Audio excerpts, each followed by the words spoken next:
Yes, folks, it's Tales from the Jails with John G. Sutton.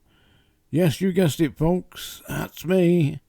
I'm going to talk today about that shitbag Elias Morgan, who was just being sentenced at Preston Crown Court, by the way, for the murder of an ex-prison officer called Lenny Scott.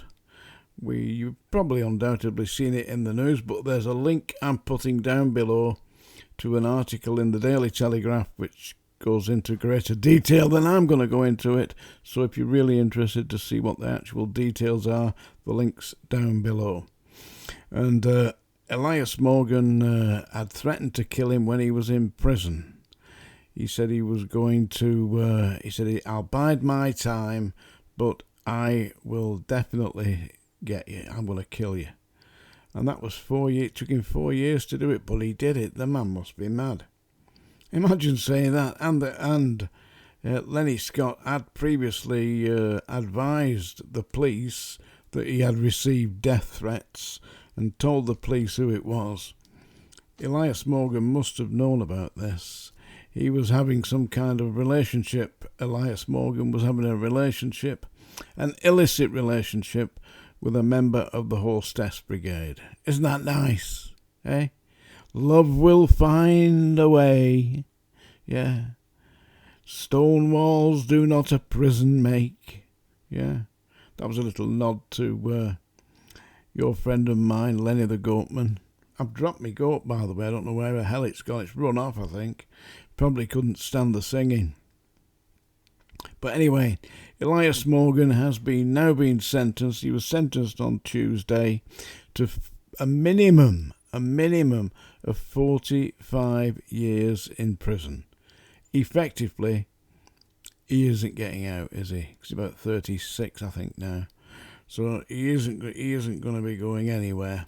45 years, thrown his life away. What for?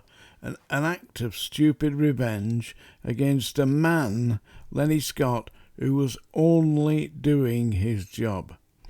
And you've got to hand it to Lenny Scott, rest in peace, brave man. He declined to be bribed. Apparently Elias Morgan offered him £1,500 to lose the mobile phone that he'd found in his cell, and Lenny Scott declined to do that. He said, no, I'm doing my job. And he did. And Sarah Williams, who Elias Morgan was having some kind of illicit relationship with, she of the Hostess Brigade. Yeah, you've got to hand it to the Home Office. They now know that using female prison officers in male prisons doesn't work. I wonder why it doesn't work. Hey, they've got sophisticated career criminals in there that can twist young men, prison officers. Big, strong men can twist them. They corrupt the mind. They tell them, oh, you listen, I've heard all this crap, believe me. They say things to you like, you know, boss, you shouldn't be in this job. You should be doing something far better than this. You know, why don't we help you, you know? I mean, we can do that.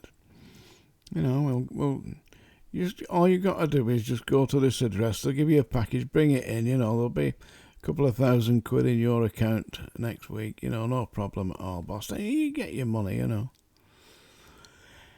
you've got to be pretty strong-willed, especially when you're only earning peanuts. Yeah, not to take that into account and decide that you're going to be corrupt. But the problem is that if you're not corrupt, and you're dealing with other officers that are corrupt, you're going to get it. I mean, I reported numerous staff, not for great misdemeanors, but for obvious problems that they were causing because they were allowing themselves to be manipulated by the inmates. You've got to be strong-willed. And as for death threats, I had one from a guy called Poutney. He'd murdered somebody by pouring petrol over them and setting them on fire. The strange thing was, that's the exact same offence that his father had committed, and he'd been sentenced to life imprisonment. And now his son, Poutney, who was at Wormwood Scrubs, he was doing life in D-Wing. And one day he was working in the laundry, and the laundry had like an iron gate with bars on, and it opened onto the exercise yard. And Pountney was stood inside the laundry, shouting abuse at the inmates who were on exercise from C-Wing, yeah, which is where I worked. So I got fed up of hearing this nonsense because he was really winding up the prisoners, and I was supposed to be in charge of the exercise yard, you see. So I went over to him and said, listen, you're going to behave like a monkey. You stay there, I'm going to get some buns and I'll come and feed you.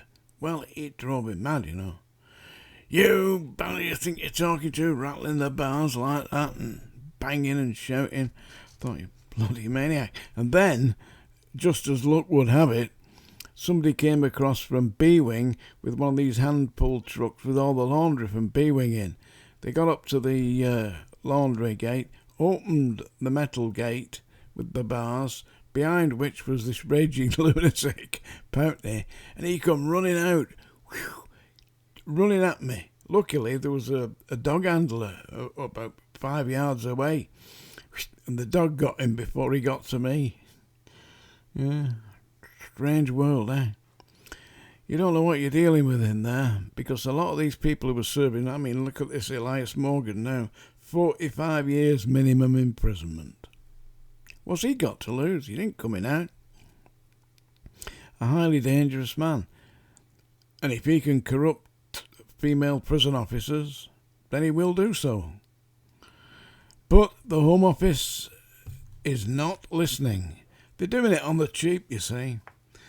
It costs £20,000 a year less to employ a prison officer than it does to employ a police officer.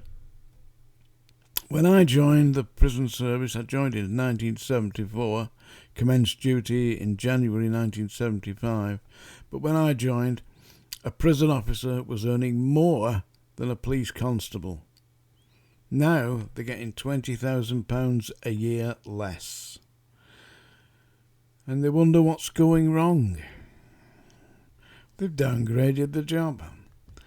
They've put it into the hands of the Hostess Brigade, and they are short-staffed at that.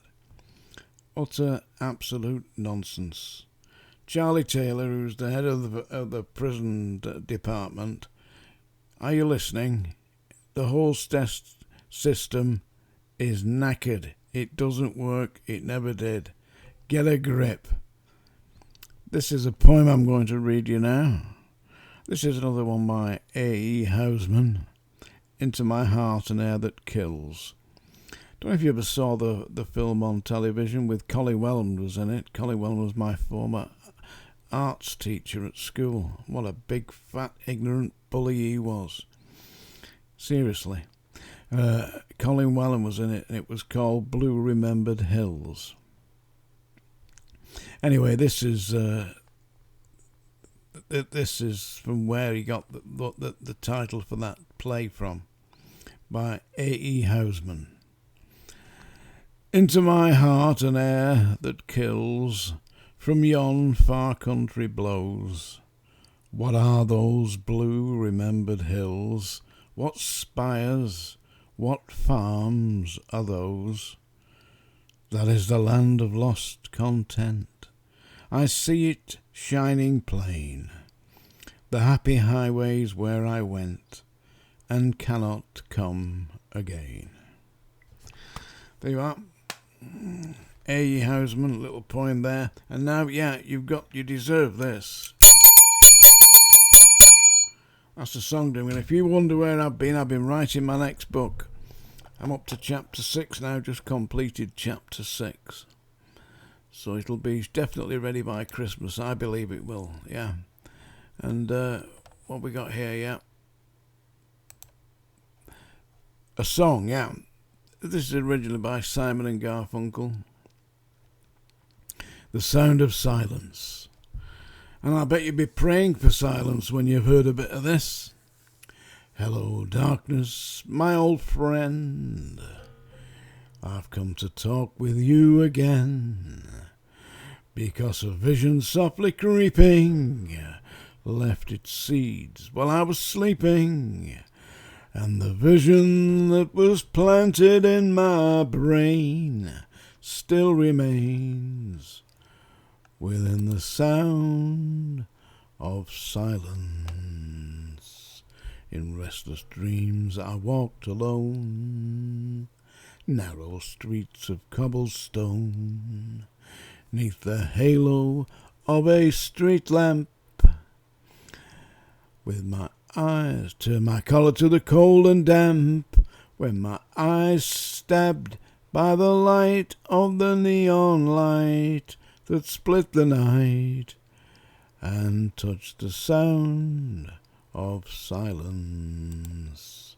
And in the naked light I saw 10,000 people, maybe more. People talking without speaking, people hearing without listening, people writing songs that voices never share.